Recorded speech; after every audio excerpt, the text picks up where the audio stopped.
Amém? Glória a Deus. Hebreus capítulo 12, versículo 24. Segui para. Anda, segue, continua. Ande todos os dias da sua vida tentando manter paz com todos, até com os inimigos. Jesus fala que amar aqueles que nos amam é fácil, o difícil é amar quem não nos ama. E amar não é ficar mandando coraçãozinho e nem curtindo. Amar é orar pela pessoa, mesmo quando ela está te fazendo mal. É não ter coragem de mandar essa pessoa para o inferno. É saber que ela está perdida, porque se ela fala mal e se ela está vivendo uma vida torta, você está vivendo uma vida reta e você deve orar por ela, porque em outra hora, outra pessoa orou por você, quando você também era tortinho. Amém? Olha para o seu irmão e fala assim, se eu tiver tortinho ainda, você ora por mim, irmão? Não falei para você falar se o cara está torto ou não, já tem gente aí, ó. Seus acusadores. Seguir a paz com todos, se possível, siga a paz com todos, mas entenda, tem crente que acha que porque vai seguir a paz com todos, Felipe, ele tem que fazer a vontade de todos e agradar a todos. Não, você precisa agradar o Espírito Santo de Deus. Amém, gente? Porque senão, como você vai poder dar paz se você não tem paz dentro de você? Jesus nos ensinou a quando entrarmos na casa de alguém, amarrarmos o valente. E quando entrarmos na casa de alguém, quando a gente pisar o pé, não é para pisar o pé direito ou esquerdo, qual é? É qualquer um, pula com os dois para não dar nada. Aí, quando você entrar dentro da casa, a Bíblia fala assim, ó, levante sua mão e declare. Deixa eu ver se vocês estão lendo Bíblia. Levanta a mão e declara que a paz do Senhor seja sobre esta casa. Olha para o seu irmão e fala, levanta a mão assim, quase em cima da cabeça dele, fala que a paz do Senhor seja sobre a sua casa. Jesus disse isso. Agora veja, o evangélico transformou em superstição, transformou em cumprimento. Vai Senhor, vai Senhor, vai Senhor. Não é nem paz do Senhor, mas é pastor, pastor, pastor. Não é isso.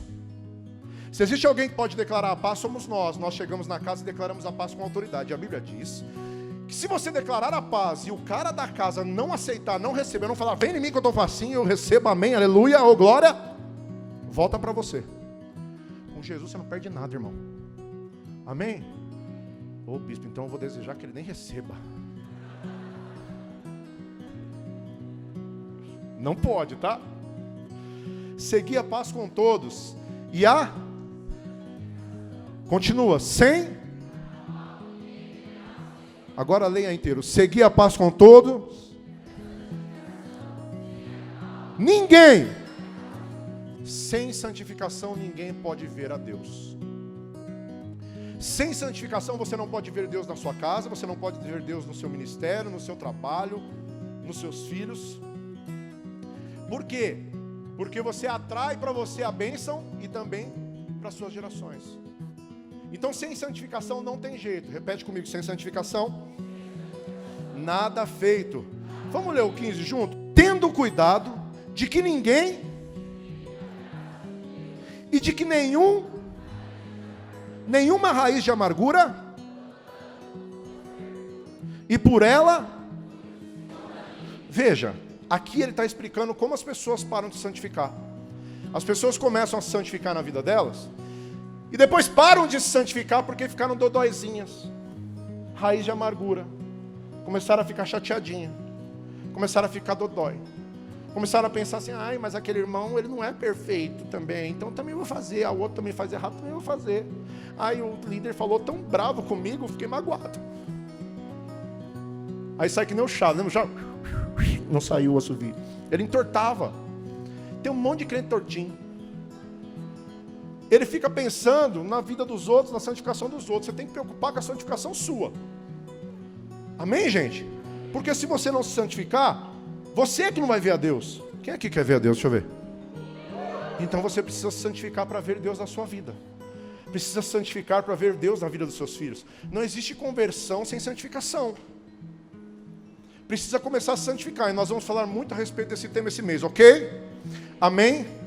tem gente que quer ter Deus, mas não quer ter santificação. Deus não habita no meio da sujeira, da podridão. Eu gosto de um versículo que diz que é como a mosca no unguento. É uma mosca, quando ela cai naquele perfume, ela estraga todo o perfume. Fala para mim uma coisa, se alguém te der um copo d'água para beber, você está morrendo de sede, aí você vai beber, de repente ele fala, tem um pouquinho de fezes aí dentro. Peguei da privadinha. Mas tá branquinha, fica tranquilo, pode tomar. Quem toma, levanta a mão. Ninguém toma? Você toma? Eu não tomo não. Jesus, é só ele que falou, foi o único. Eu não tomo. Por que a gente acha que a gente pode dar um copo d'água assim para Deus? Mais ou menos. Um pouquinho de sujeirinha. Amém, gente? Então, não quer dizer que santificação é perfeição. Porque, na verdade, na perfeição que o mundo prega, nem Jesus foi perfeito, apesar de ter sido. Mas na perfeição que o mundo prega, quando Jesus falou, olha, afasta de mim esse cálice, se possível, o povo já julga. Hoje na internet, se Jesus colocar essa frase, se possível, afasta de mim esse cálice, o que ia ter de crente falando, crente frouxo, esse não é de Jeová, não é do repleplé, não é? Fala a verdade, a internet está cheia de juízes. Agora veja, santificação é a palavra que o Cauê ensinou, separação. Quando nós separamos as nossas vidas. Quando nós separamos as nossas vidas para viver a palavra de Deus, mesmo sem conseguir vivê-la de maneira inteira, íntegra, o sangue de Jesus nos purifica. Nós tudo podemos naquele que nos fortalece. O poder de Deus se aperfeiçoa na nossa fraqueza. Ele escolhe as coisas que não são para confundir as que são, e as coisas loucas para confundir as sábias. E nós somos transformados pela loucura da pregação. É assim que fonúncia, ou é assim que funciona? Jesus nos chamou para vivermos uma vida nele. Enquanto o povo do passado estava tentando viver na lei e não estava conseguindo, porque nunca iria conseguir, Jesus viveu e disse, está consumado. Para quê? Para que nós agora vivamos na consumação dele, não na nossa. Amém? E isso é graça. Então ele está dizendo, tome cuidado para não se privar da graça. Tentando ficar com paz com todos, tome cuidado para você não perder a graça de Jesus com você. E se santificando, se separando, esquecendo das coisas que para trás ficam, e não atentando e não olhando para as outras pessoas. A Bíblia fala, ninguém olhei segundo a carne. Por quê? Porque se você ficar olhando para a falha das outras pessoas, você vai deixar de se santificar. E se você deixar de santificar, quem não vai ver Deus é você. E Deus conhece o coração de cada um. Amém, querido? Levanta a mão para o céu e fala, esse mês nós vamos nos santificar e aprender a nos santificar mais em nome de Jesus. Você pode dar uma salva de palmas a Jesus, que Ele é bom?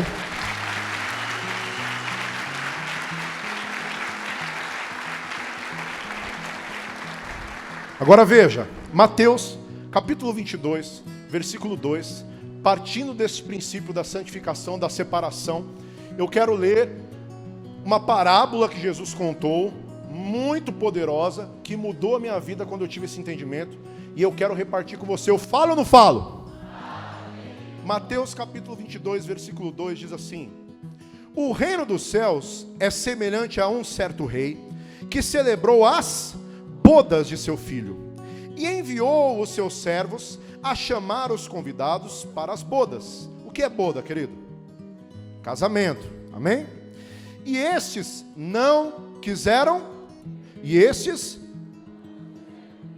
depois, enviou outros servos, dizendo, dizei aos convidados, eis que tenho o meu jantar preparado, os meus bois cevados, já mortos, e tudo já está pronto.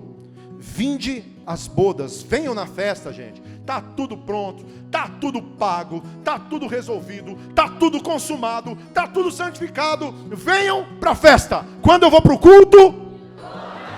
Mas eles não foram. Eles, porém, não fazendo caso, foram um para o seu campo, o outro para os seus negócios, e outros, apoderando-se dos servos. Quer dizer, os outros, além de não receberem o convite, ainda ficaram com raiva e mataram. o povo que estava chamando. Tipo, esses caras estão tirando a gente, mano, não quero ir, pronto, pá! Agora veja, para pensar. Essa parábola que Jesus está contando, ele separa os discípulos e começa a contar uma história de um rei que pagou tudo. Gente, quando você ouve que tem uma festa paga no Brasil, o que você faz?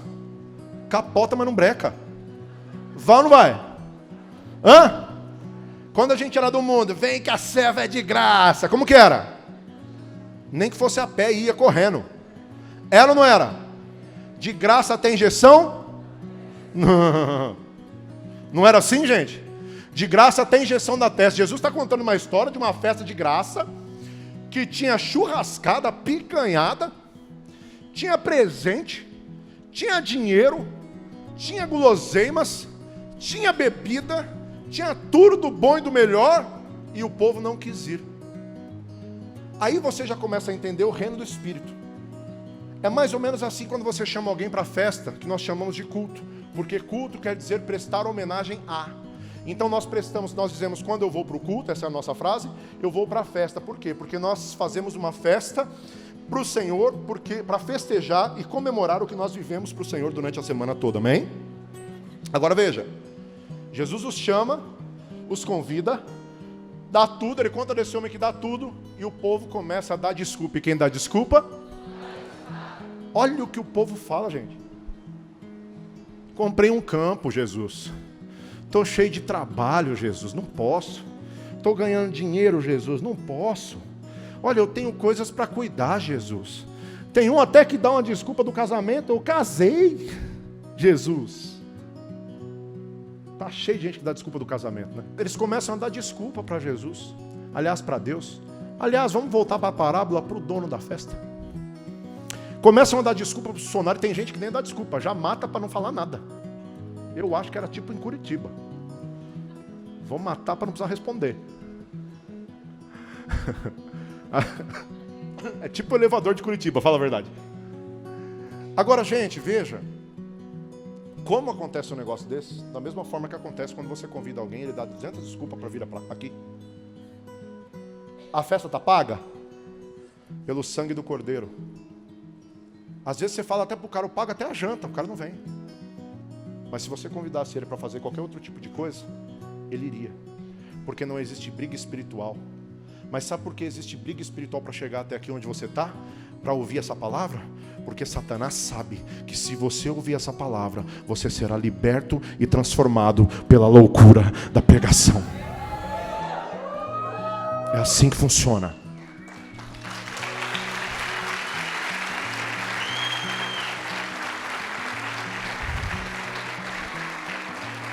Vamos ver o 7 juntos? 7. E o rei, tendo notícia disto, encolerizou-se e enviando seus exércitos, destruiu e incendiou a sua... Quer dizer, o rei ficou bravo e se vingou, porque toda vingança pertence ao Senhor. Então, diz aos servos, as bodas na verdade estão preparadas. Puxa, agora eu já fiz justiça. Aqueles que eu chamei para a festa não quiseram e até mataram, eu já resolvi o problema. Aqueles construtores que rejeitaram a pedra, eu já resolvi o problema. Mas a festa já está pronta, já está tudo feito, a mesa já está posta, está tudo na bancada, no banquete, o sangue já está na mesa, o pão já está na mesa, e eu já preparei tudo para eles, e eu ainda preparei algo eterno para eles. Já está tudo pronto. Para quem eu vou entregar isso agora? Então, Jesus fala, eis-me aqui, envia-me a mim, porque tem um povo lá em Curitiba que está doido para entrar na festa. E aí, esse rei fala assim, ó, e depois as saídas dos caminhos, e convidai para as bodas a todos os que encontrardes, todos, diga todos.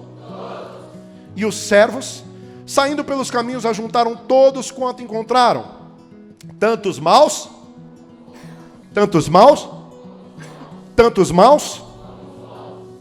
até o Zé Povinho entrou na festa. Todo mundo. E a festa nupcial foi cheia de convidados. E o rei, entrando para ver os convidados, viu ali um homem que não estava trajado com vestes nupciais. E disse-lhe: amigo, como você entrou aqui? Como entraste aqui, não tendo vestes nupciais? E ele falou um monte, respondeu, tinha resposta na ponta da língua. Ele emudeceu. Disse então o rei aos seus servos, vamos ver juntos? Amarrai-o de pés e mãos, levai-o e lançai-o nas trevas exteriores. Ali haverá pranto e ranger de dentes, porque muitos são chamados, mas poucos os escolhidos. Agora, vamos conjecturar aqui, pensa comigo. O convite já foi feito para nós. Amém? Esses dias tinha um querido chateado, porque ele foi negado no visto norte-americano. Eu falei para ele, fique tranquilo, você pode até ter sido negado no visto norte-americano, mas o seu visto no sangue de Jesus já está garantido. Porque essa é a grande felicidade da nossa vida. Nós não podemos trocar esse visto ou esse passaporte. O passaporte já foi entregue. Na verdade, eu defino isso como uma carta. Uma carta escrita a sangue, com o sangue de Cristo. Você imagina você estar na sua residência e chega uma carta preta para você, uma carta de gala, uma carta muito importante. O mensageiro que te traz essa carta é um homem muito plácido, um homem que você vê de longe, que é um homem fino, um homem portador de riquezas, portador de conhecimento, de sabedoria. Pensa comigo, visualiza comigo isso.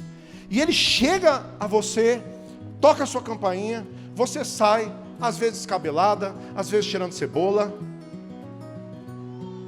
às vezes ocupado, às vezes no celular resolvendo problemas, às vezes brigando com a esposa, às vezes brigando com o marido, às vezes com o pau de macarrão, eu não sei, mas você sai. E quando você vai atender ele, talvez você atenda como o curitibano geralmente atenda, fala!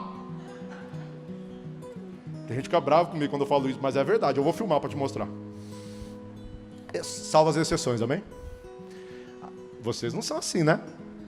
Não, né, gente? Eu estou falando lá para outra igreja, não para vocês, né? Ah, que legal, obrigado, Jesus. Obrigado, igreja linda.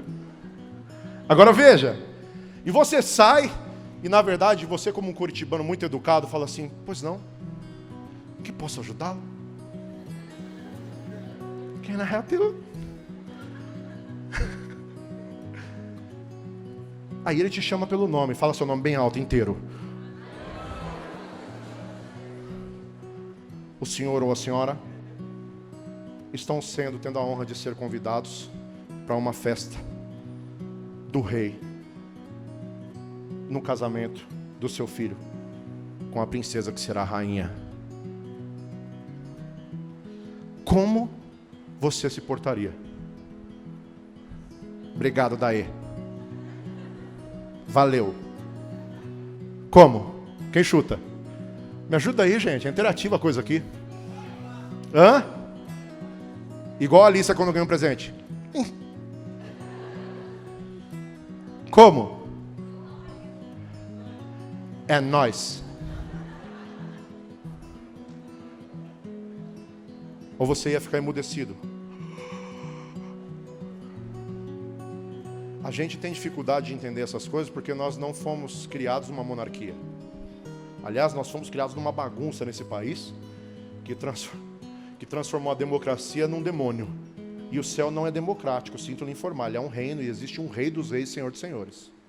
Então tem as regras dos céus. Então para nós andarmos nas regras dos céus, nós precisamos aprender quais são as regras dos céus. Porque eles são organizados.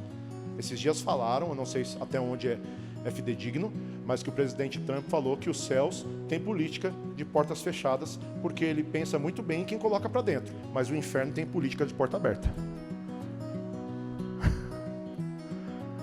E quando você vai aos Estados Unidos, você vê por que eles têm uma política de porta fechada, e estão com razão. Eu acho que eles deixam entrar muita gente ainda. Sabe por quê? Porque eles construíram uma casa muito bem organizada, muito limpa, e eles não querem que outras pessoas que não ligaram para isso e outros países que não ligaram para isso destruam o que eles estão vivendo. Assim é os céus, a eternidade.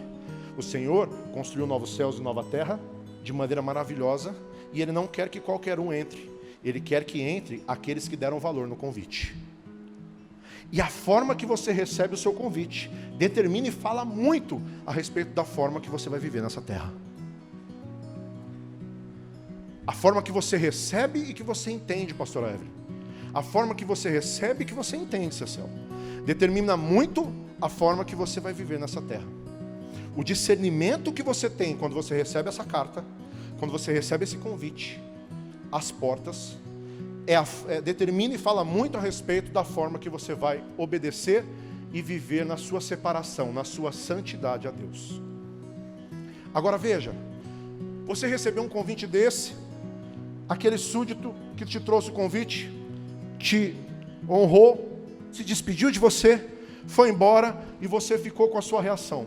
Alguns iam pular, alguns iam fazer festa, alguns não iam entender nada, porque eu? Será que sou eu? Alguns iriam ficar pasmos, emudecidos, de boca aberta, outros não entender nada, porque eu recebi esse convite. A gente não sabe, são várias reações que poderiam acontecer. Agora veja, eu quero que você pare para pensar na sua reação, se recebesse um convite desse. Vamos pensar, o que será que nós íamos fazer? Será que nós íamos nos preparar? Então existiriam alguns dias para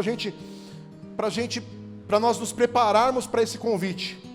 E se você recebesse um convite desse de casamento de um rei, de uma rainha, a sua reação na hora não importa muito. Na verdade, o que importa é a sua reação. Eu sempre falo que a forma que você se manifesta no culto não é tão importante quanto a forma que você se manifesta por causa do culto na segunda-feira. Aliás, nós até criamos uma frase: segundou, bora viver a palavra. Agora, veja, esse rei estava esperando.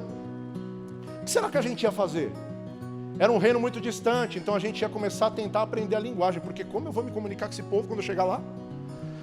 Como eu vou falar com esse povo quando eu chegar lá? Eu não sei qual é a língua deles, eu preciso aprender pelo menos um pouco, pelo menos a me comunicar, pelo menos a falar hello, a falar alguma coisa para eles, eu não sei. Eu tenho que aprender. Como eu vou me comunicar? Como eu vou falar? Eu preciso aprender a linguagem deles. Então a gente ia correr para aprender a linguagem deles, sim ou não? Sim ou não? Se você hoje fosse para um casamento no castelo de Buckingham, você ia se preocupar em como se portar? Sim ou não? Como você ia se portar? Já pensou, você senta na mesa, aquele monte de colher e de garfo do lado, meu Deus, como é que come isso? Escargot voa. Eu preciso aprender boas maneiras, etiqueta, preciso aprender como me portar, como me sentar. Além de como me comunicar, eu preciso aprender como me sentar, como me portar. Eu preciso aprender a me portar diante deles. Afinal de contas, eu recebi um convite muito importante. Quem ia ficar preocupado com isso? Levanta a mão, seja sincero. Sim ou não, gente? Quem já foi convidado para uma festa muito chique e ficou desesperado assim? Levanta a mão. É assim ou não é, gente? O que você ia pensar na sua vida? Como você ia se manifestar? Será que você ia aprender a comer na mesa ou você ia falar, é nós? Será que você ia aprender a se portar na mesa? Como comer? Como se alimentar? O que eu deveria comer primeiro? Né? Com que garfo eu deveria comer? Será que eu ficaria preocupado em chegar com alguma coisa nas mãos ou chegaria de mãos vazias na festa? Será que eu chegaria com um presente nas mãos? Pelo menos uma lembrança? Ou chegaria com as mãos vazias? Sem nada? Como eu chegaria nessa festa? Como você chegaria nessa festa? E as roupas? Quais roupas você iria? Se para se apresentar diante de um presidente no nosso país, você tem que ir de gravata, de terno, como você se apresentaria num jantar de gala desses, numa festa de gala dessas, de um rei, de uma rainha? Será que você gastaria até o que você não poderia para comprar uma roupa boa? Seja sincero, sim ou não? Será que você daria valor ou não? E será que se você gastasse até o que você não poderia para estar numa festa dessa, porque você foi escolhido entre tantos, o que te diferenciaria de todos os que foram chamados, pois muitos são chamados, mas poucos os. O que ia fazer você ser diferente? O que te diferenciaria? Agora vamos analisar a palavra.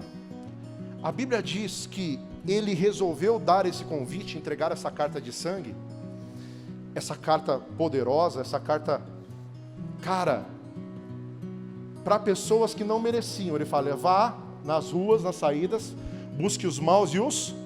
busca todo mundo. Pega todo mundo, porque aqueles que mereciam, que eram da realeza, não aceitaram. Agora chama todo mundo, pega todo mundo. Até o Zé Povinho, pega todo mundo. Aqueles que zombam, aqueles que dão risada, aqueles que fazem piadinha, traz também. Até os crentes traz. Pega todo mundo. Aqueles que foram ateus, ou que falam que são ateus. Todo mundo. Traz todo mundo, Felipe. Quem é velho, quem é novo. Aí todo mundo chegou.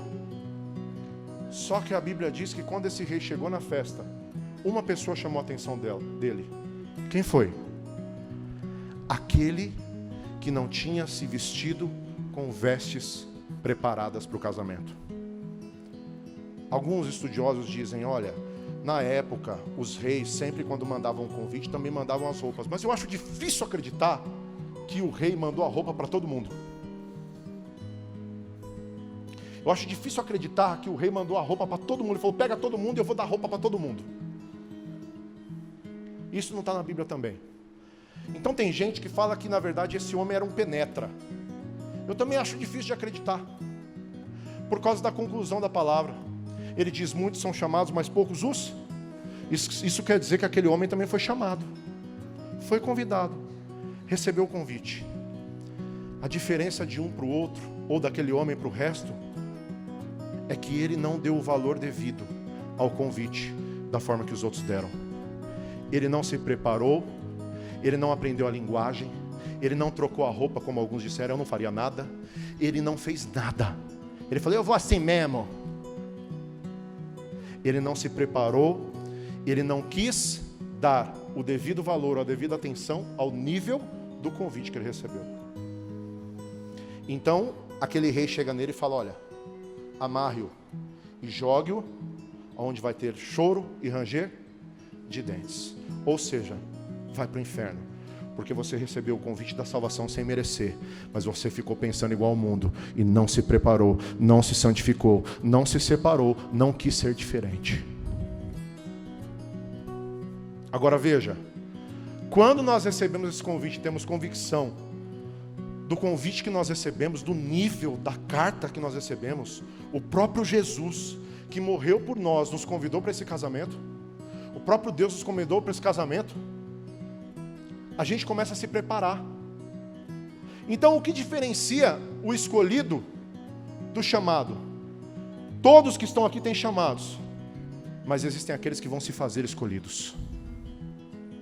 E se fazem escolhidos pela forma que tratam o convite. Se chamam de escolhidos, são conhecidos como escolhidos pela forma, pelo nível de seriedade, pelo nível de preparação que eles tiveram para participar dessa festa. Eu fui chamado para ser um servo de Deus, um filho de Deus, Ele me deu o poder de ser chamado filho, então eu vou mudar as minhas vestes. Notem, observem que ele está falando sobre vestes nupciais. O que são vestes nupciais? Vestes de casamento. Que cor que é a veste nupcial da noiva? Por quê? Representa o quê? A pureza, a santidade. Mas tem crente que fala, não, mano, vim aqui para Jesus, mas vou continuar na modinha do mundo, mano. Vou continuar igual todo mundo. Outro dia eu ouvi um falar, tô pro mundo, tá? Quem tá pro mundo não tá para Deus.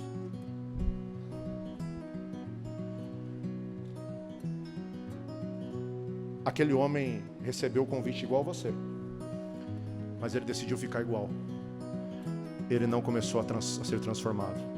E não se trata de aceitar a Jesus para Ele mudar a sua vida. Se trata de aceitar a Jesus para você começar a mudar para Ele. Para você tomar atitude. Para que o poder dele se aperfeiçoe na sua fraqueza.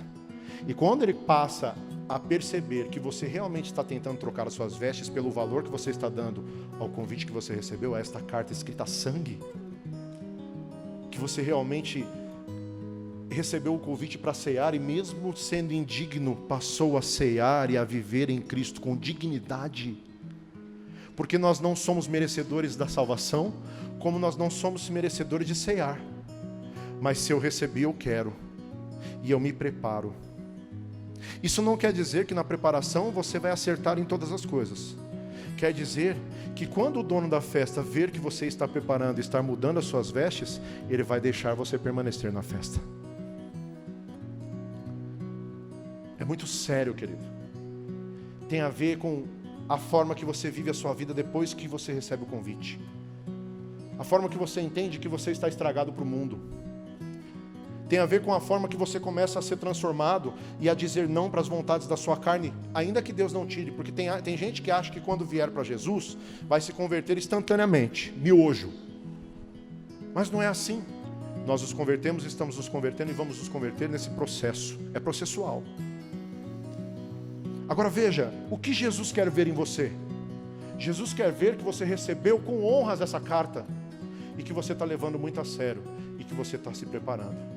Então, o dia que chegar a grande festa, o dia que chegar as grandes bodas do Cordeiro, o dia que você tiver que entrar, ele vai chegar e alguém vai gritar: eis aí o noivo, ele chegou, e você vai poder entrar. Sabe por quê? Porque assim como em Mateus 25 fala das virgens, você preparou as suas lamparinas e viveu com estoque para que você não perdesse a festa por nada.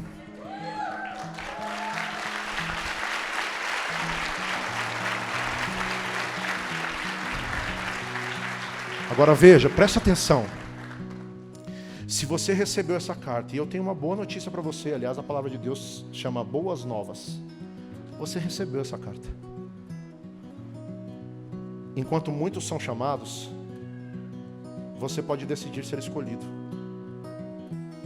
Porque você recebeu essa carta, e você vai dar valor nessa carta. Você vai dar valor nesse convite. Você vai dar valor nesse chamado, nesta corrida que nos foi proposta, parafraseando o apóstolo Paulo. Você vai dar valor e vai passar a viver para aprender como se portar nesse reino. Essa festa vai acontecer num reino que não tem a ver com o reino da terra, porque o reino aqui jaz no maligno. Existem dois tipos de reino, você sabe: o reino de Deus e o reino das trevas. Satanás também é um rei. Ele não é rei dos reis, mas ele é rei das trevas, porque as trevas têm um reino. Mas quem é o rei dos reinos das trevas? O rei do reino das trevas? Jesus. Porque Satanás tem que bater continência para Jesus. Porque Deus manda em tudo e até o diabo é o diabo de Deus. O diabo não manda em nada. Tem gente que pensa que o diabo está aqui concorrendo com Deus e está quase ganhando. Não, querido. Satanás é um cachorro na coleira para Deus. Nem uma folha sequer cai da árvore sem o Senhor permitir. Aí esse Deus grandão, aliás, esse Deus eterno, esse Deus que não mede esforço para te amar, decidiu te chamar para essa festa. E está dependendo muito, querido. A sua santidade está dependendo muito da forma que você está entendendo esse convite. Porque aquele que entende o convite, entende que não merece, que não é merecedor, ele entende a graça. Então ele não transforma a graça numa desgraça. Ele sabe que a graça é o favor imerecido, que ele nunca vai merecer. E por mais que nós sejamos eternos devedores, nós sabemos que nunca vamos poder pagar, mas nós vamos tentar pagar até o fim. Amém? Porque nós vamos viver uma vida de gratidão. É por isso que a ingratidão é o desperdício da graça. Porque quem recebe a graça de graça e sabe que não tem como pagar, é grato e só agradece. Mas quem não entende a graça que é de graça, só reclama. E quem vive uma vida de murmuração, dizia um sábio numa máxima, que se a vida de gratidão é adoração a Deus, a vida de murmuração é adoração ao diabo. Agora veja, conjectura comigo. Se esse homem chamou todos, os que eram o povo dele, os convidados, eles não quiseram, e depois ele chamou aqueles mal acabados que não mereciam, somos nós, aqueles que não mereciam e que não merecem, aqueles que eram gentios, segundo a Bíblia, aqueles que não eram povo de Deus, como os judeus, e Ele nos chamou e nos enxertou. Ele fez um enxerto e nos deu a salvação. Além de nos salvar, de nos comprar, porque a palavra servo quer dizer escravo na etimologia. Além de nos salvar, sem eufemismo nenhum, nós somos escravos de Deus. Mas Ele, olhando para nós, não quis nos chamar de escravos, nos chamou de amigos e de filhos, e deu-lhes o poder de serem chamados filhos. Nos chamou para essa festa, e detalhe, Ele não chamou só a gente para participar da festa, Ele chamou você e eu para sermos a noiva. Ele chamou você e eu para fazermos parte do vestido branco e santificado da noiva. Ele chamou você e eu para ter um tempo de intimidade. Sabe como o dicionário define núpcias? Ele não define só como casamento. Ele define como estado de intimidade entre um homem e uma mulher. Deus te chamou para viver na intimidade com Ele. Sabe qual é o problema? A igreja que se diz igreja, e muitas vezes não é a igreja, que se diz noiva, e muitas vezes não é noiva, está vivendo uma vida devassa. Sabe por quê? Porque ela está se deitando com o noivo na cama antes de ter uma aliança. Ela quer levar o noivo para a cama sem ter uma aliança, mas o noivo é noivo de aliança. E ela quer ter intimidade com o noivo e mostrar para os outros que tem intimidade com o noivo, sem ter uma aliança de santidade. É por isso que está cheio de crente que vive chapadinho. Ele é o aleluiadinho, na verdade ele é um espiritualoide, mas não muda o caráter. Sabe por quê? Porque ele está querendo ficar com o noivo e não casar com ele. Ele não está tendo intimidade verdadeira. Sabe o que está acontecendo? Ele está usando o noivo. Essa falsa igreja, ela quer usar o noivo. Ela quer ter prazer com ele sem dar prazer para ele. Ela é uma igreja falsa e devassa. Ela quer participar da festa, mas ela não quer se arrumar para a festa. Quer ir do mesmo jeito que veio. Ela não quer mudar as vestes. Ela não quer mudar o jeito de falar, o jeito de andar. Ela quer continuar do mesmo jeito, pegando todo o bônus, sem viver o ônus. Essa é a diferença dos que são chamados para os poucos que são escolhidos. Aqueles que são escolhidos, querido, eles se preparam. Eles entendem o chamado e começam a aprender como falar nas línguas deles ou dele, como agradá-lo, como me portar diante desse rei, como me portar diante desse reino, como esse reino se manifesta, como esse reino funciona. É igual ao reino da terra ou é diferente? Como eles se vestem?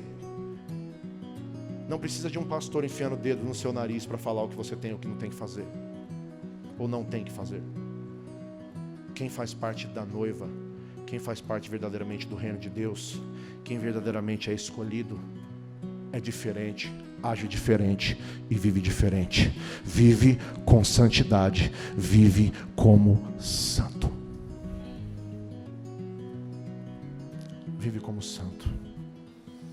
Muda. Todos os dias está dando.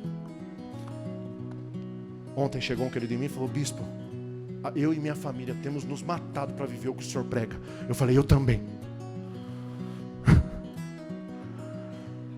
Eu também tenho me matado para viver o que eu prego. E Paulo fala: eu me esbofeteio para viver o que eu prego. Porque apesar de o que eu prego, o que eu prego na verdade está muito acima de mim. Mas eu quero viver, porque eu não estou isento da palavra que eu libero. O profeta nunca está isento da palavra que libera. Essa palavra toda que eu estou passando na verdade para vocês, é para mim. Eu quero ter atitudes de escolhido. Eu quero viver uma vida de escolhido. Eu quero ter linguagem de escolhido. Eu quero ter roupagem de escolhido. Eu quero me portar não só como um chamado, mas como um escolhido. Amém? Você entende a diferença? Você entende o nível da carta que você recebeu? O nível do convite? O carimbo no seu passaporte eterno? para uma vida onde não haverá mais choros, não haverá mais ranger de dentes, onde a própria luz, a glória do Senhor vai se manifestar e vai iluminar a todos, onde novos céus, nova terra já estão preparados, onde quando Ele veio para os seus o rejeitaram, então Ele veio para nós, e nós recebemos esse convite, e recebemos essa grande bênção, e aquele que realmente recebeu, entende que recebeu, querido, ele é diferente, ele é salvo, ele é grato, ele não vive só por causa da salvação, ele vive com gratidão. Um dia um crente falou para mim: o importante é entrar no céu, nem que for para ser gari, o importante é entrar lá. Eu falei: miserável, porque se Deus quisesse isso, o dia que você aceitou Jesus, Ele ia te dar uma pancada na cabeça e ia te matar, e você ia subir. Tem gente que quase subiu agora de verdade, né? Aí ele falou para mim: o importante é subir. É? E o galardão? Paulo fala que tem crente por causa dessa mentalidade medíocre que vai entrar na eternidade como colunas de fogo. As suas obras vão ser queimadas como palha, como feno. Sabe por quê? Não valem nada. Eles fizeram tudo com a motivação errada no coração. Eles viveram uma vida inteira com a motivação errada no coração. Ao invés de darem valor no chamado que eles receberam, no presente que eles receberam da salvação, e Jesus ter se feito presente na vida dele, em receber essa carta de sangue, eles ficaram brincando, vivendo do mesmo jeito. Ou até de repente eles pararam de pecar nas coisas mais midiáticas. As coisas que o povo fala: é pecado, adultério é pecado, traição é pecado, pornografia é pecado. Mas falar mal do irmão também é pecado, ninguém fala. Tem irmão que tem a roupa grande e tem a língua maior ainda.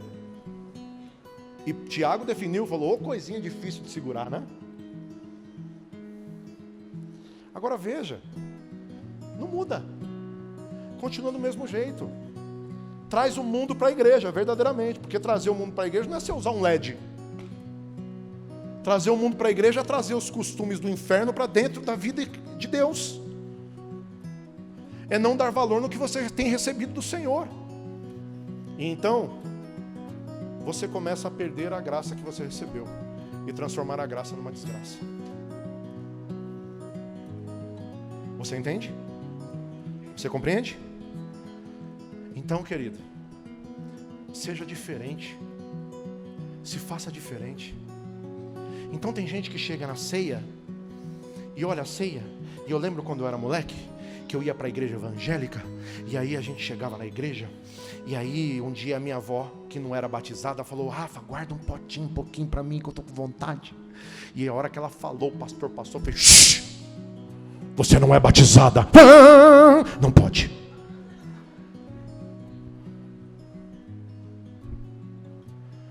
E tem gente que acha que só pode tomar ceia quem é perfeito, mas não é. Só pode tomar ceia quem é santo, que sabe que não pode, mas tem se santificado. Na verdade, aquele que acha que pode tomar a ceia, ele já não pode, porque se ele acha que ele merece o convite, ele não se prepara para ele. Sabe quem esnoba? Sabe o que é cometer um sacrilégio? É tornar alguma coisa que é sagrada em banal. É receber um convite de santificação, de santidade, e tratá-lo normalmente. Então Paulo definiu isso e falou: olha, se você faz indignamente, por quê? Porque quem é digno de tomar ceia? E quem é digno da salvação?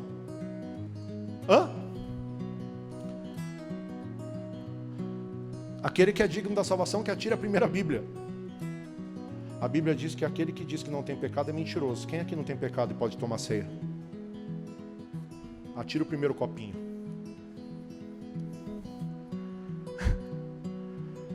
Então fizeram uma mística, que a pessoa só pode, sei lá, discernir o corpo, porque Paulo disse isso: se você toma sem discernir o corpo. E o que é discernir o corpo? Discernir o corpo é entender o convite que você recebeu, querido.